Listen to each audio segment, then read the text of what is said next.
I am Thomas Bowles, Ag Agent from Prince William County, and I am for the soil, for the future, and for the planet.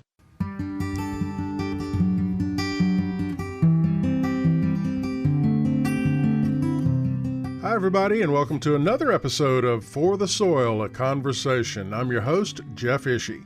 Our episode this week is part 2 of our conversation with Dr. John Galbraith, professor at Virginia Tech School of Plant and Environmental Sciences, and Eric Bendfeldt, who's an extension specialist for community viability with Virginia Cooperative Extension. I have to confess that I learned a lot from these two gentlemen during this conversation. Did you know that Virginia Tech has won the national championship for soil judging 6 times? Yeah, when it comes to soil judging, Hokies reign. We'll also talk about gleaning, which not only can help resolve food insecurity in Virginia, but improve the health of your soil. Let's go to the show.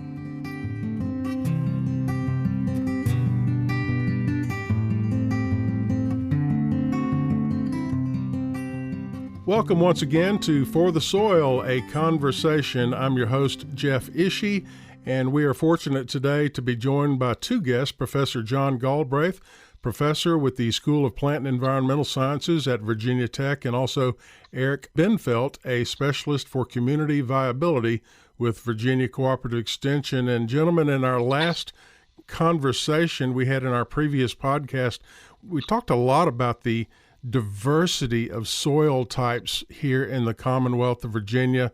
Dr. John Galbraith, if you had to start a farm today, you, John Galbraith, and you were going to grow corn and soybeans, what area of Virginia, I'm curious, would you like to start a farm with those specific crops?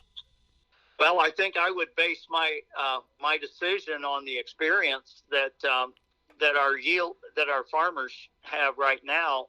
The river terraces that are found in the coastal plain, and of the major rivers that drain from the Valley and Ridge province across the Piedmont and then are deposited in the coastal plain, that's where I would choose, because it has the right climate, it has the right soil conditions, and river terrace soils have no physical limitations to rooting. And so I think I would pick one of the river terraces, and also I would look for a soil such as the state soil, the Pamunkey series. Eric Bendfeldt, I'll start off this podcast with the same question to you. And you not only have a lot of expertise in soil health, but community viability. And community is everything when it comes to selecting a home and a farm. But where would you farm? Jeff, as you know, I actually live in Rockingham County in the central Shenandoah Valley, so it's always hard not to prefer home. But, thinking about the geology here and how the soils were formed in the Shenandoah Valley and its history, I would also have to say that I would start a farm in the Shenandoah Valley area. But overall, we're quite blessed in Virginia that we do have so many soil types. And even within that, Jeff, I do think as you talk with more and more farmers, that when they're starting off, incorporating a good cover crop mixture in to get the health moving, encouraging the biology of the soil. So I do think you can start with a good resource, but then I think it's also important to follow good principles and good practices as well. Very well. And of course, in our last podcast, we talked a lot about the diversity of Virginia soils. And one thing I wanted to bring up in this podcast with Dr. John Galbraith, I understand, Dr. John, you're involved with the Virginia Tech soil judging team. Is that correct?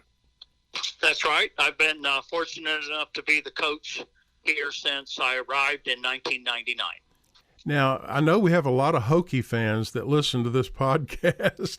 A lot of them follow, football, baseball, basketball, but we probably have a lot of fans of the soil judging team, because I know they are very competitive nationwide.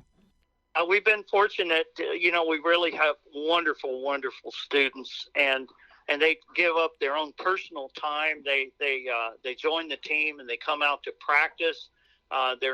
They don't get any class credit for it. They don't get paid for it, and they don't get their expenses paid. But that they're willing to invest their time and their resources in it because they enjoy it. So we do. We've had good success. We won 6 national championships and finished second 5 times as well. For those of us who are not familiar with the competitive side of soil judging, explain in layman's terms how it works. Is it one university against another university or a series of universities? How does that work? It's interesting because it's a lot different. I equate it to March Madness in the fact that the regional level, there's about 64 teams that began competing, and then only about 25 of those teams qualify for the national championship contest. At that contest, though, it's a free-for-all. Rather than being 2 teams matched up against each other, it's a series. All of the teams compete at one time, and then the results are found out. So it is quite competitive. You practice for a week and then learn some soils, and then we have the contest on 2 days following that. Well, congratulations on the success of the Virginia Tech soil judging team. And I know that it's got to be an educational experience if you're getting into agriculture or horticulture. It really is what they call experiential learning, because the students have to apply what they've learned in all of their classes, whether it's agronomy or geology or hydrology or soil science, and they have to put all of that together, and they have to use their judgment out in the field. And there's a physical component to it as well as a mental side of it, and so it's really the most educational experience that I can give them. And the biggest pleasure is getting to know the students one-on-one and being available to answer their questions, not just about agriculture, but about life in general when we go on these judging trips together. How important is that all farmers do a soil test on a regular basis? Well, I think that's very, very important. So one thing is to find out what your baseline is, especially if there's no existing records, is to find out the baseline for the soil pH, and then the available nutrients and micronutrient levels. And the soil test is the way to do that. And I think these things change over time, and it's a good way. You can also request the organic matter content in the report as well. And by tracking that, you can see how your soils are responding over time. So you can follow the organic matter percent in your soils and see whether your cover crops are adding carbon to the soil. And then you can, of course, maintain your nutrient levels at the proper level by checking the other fertilizer recommendations as well, and deficiencies or surpluses. The next topic that I'd like to address is gleaning, and specifically, Dr. John, I want to ask you about the New River Valley Gleaning Network, but Eric Bendfeldt with Virginia Cooperative Extension. For our listeners not familiar with that term, gleaning, what exactly is that practice? Well, I think if you historically, I guess for myself, if you read Bible or scripture or any historical documents thinking about different cultures, there would actually be like a code or a principle that as people were harvesting their fields, that it is a way to show both compassion and mercy for people, that they were instructed not to harvest the edges of their field, and people that were maybe suffering from poverty or misfortune then were allowed to come in and harvest the edges of those fields. I think from a biblical background, the story of Naomi and Boaz, I think that's one example of that. And then here in Virginia, we're fortunate to have the Society of St. Andrew based in Big Island, Virginia, and that's actually one of the largest gleaning networks in the country. And I know John has worked with them in the New River Valley with their efforts, and just really neat to see how, people coming together to try to meet needs and challenges that their neighbors are having at a community level. And I know I've interacted with John, and I've learned a lot listening to his story and how the New River Valley Gleaning Network was started. John, can you share that story?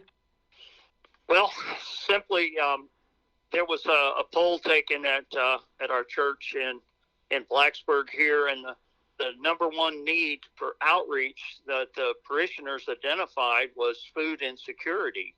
And so I thought of how can we do that? How can we help to solve the food needs of the people? And I started looking into the poverty levels of the people in this region, and it was surprising to me about how great the need was for food. So I started thinking to myself, now how can we supply food to people, and what kind of food should we supply? And so we focused on what was not being taken to food banks, and that was largely fresh fruits and vegetables, things with high nutrient content and just very, very healthy for people to eat.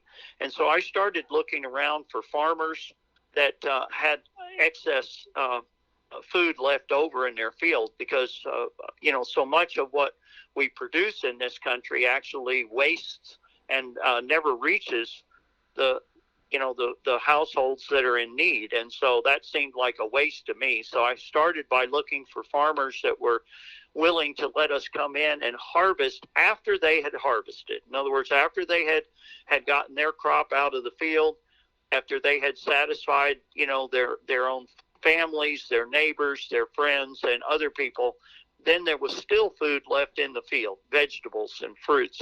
Would they be willing to let us come in and grab that and then do that second harvest and then deliver those to local food banks? And we were able to get that relationship going, and we've been doing this now for 12 years. That reminds me of a visit I paid to a Virginia apple orchard. Oh, it's been over a year ago now, but I recall as walking through the orchard in late fall, there were bushels and bushels and bushels of apples on the ground that had maybe just a slight blemish, but still otherwise perfectly viable. Yes, well, so that ability to come in and salvage harvest is good in a couple of different ways. Deer come in to apple orchards and eat, and then varmints, raccoons and other varmints come in and eat the apples that are on the ground. And so actually by picking up the excess apples on the ground, you're actually helping the apple orchard owner.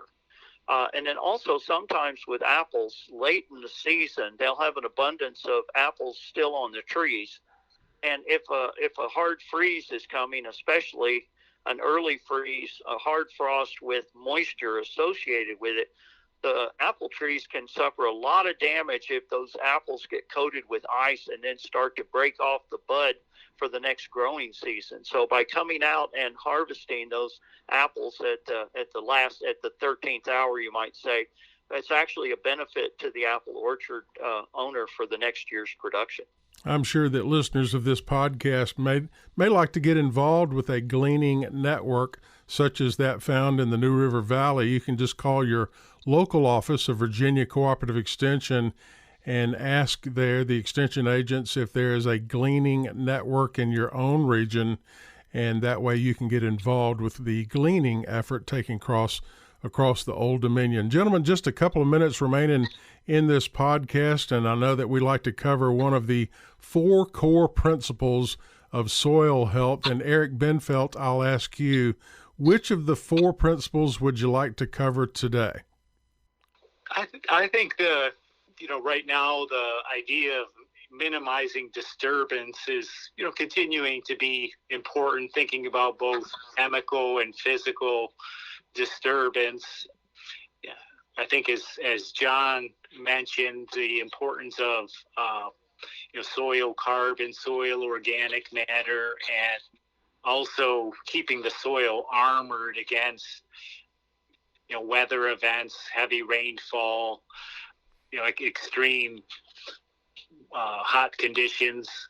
I think having a good cover is important, and if you disturb the soil, that you can actually undo some of the work that you've done in building up soil carbon and soil organic matter. And I know a colleague often talks about the soil as a home and a habitat, and when the home is disturbed, it really takes a while for the home to recover and to rebuild what it had. And so there's so many aspects to the soil's ecosystem that rely on soil biology, the processes that are really mediated by organic matter and carbon that helps to release vital nutrients like nitrogen and phosphorus and potassium, as well as sulfur. So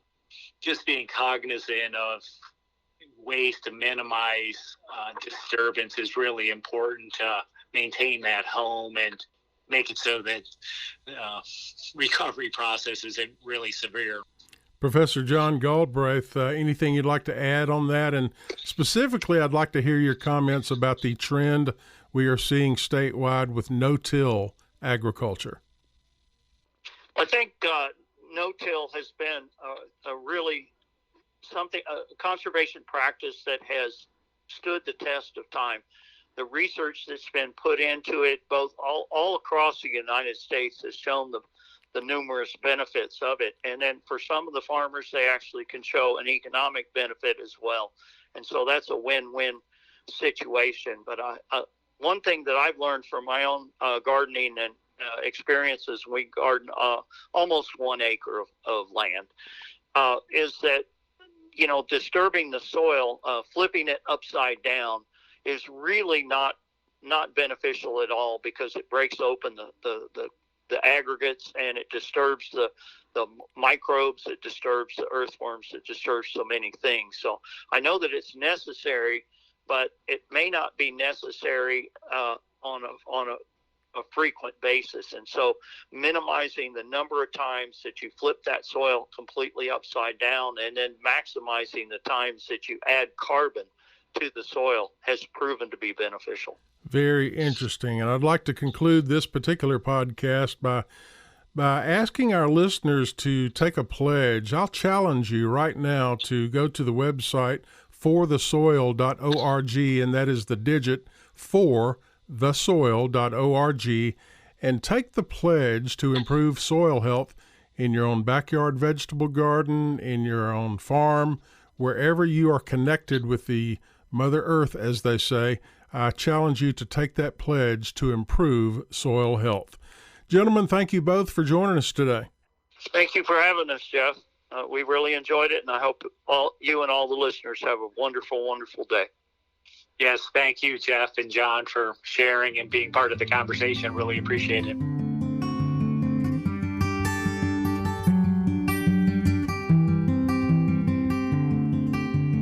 For the Soil, a conversation is made possible with funding support from the National Fish and Wildlife Foundation and the Agua Fund. Other partners include the U.S. Department of Agriculture's Natural Resources Conservation Service, Virginia Cooperative Extension, Virginia State University, Virginia Department of Conservation and Recreation, and partners of the Virginia Soil Health Coalition. Views expressed on this podcast are those of each individual guest. To download a copy of this or any other episode, visit the website forthesoil.org. If you have a specific question about soil health, contact your local extension office, your local USDA service center, or a Soil and Water Conservation District office. Music used during today's program was obtained through the Free Music Archive and is attributed to Jason Shaw and Mr. Smith. All rights reserved. For the Soil, a conversation is produced by On the Farm Radio in collaboration with Virginia Tech. I'm your host, Jeff Ishee.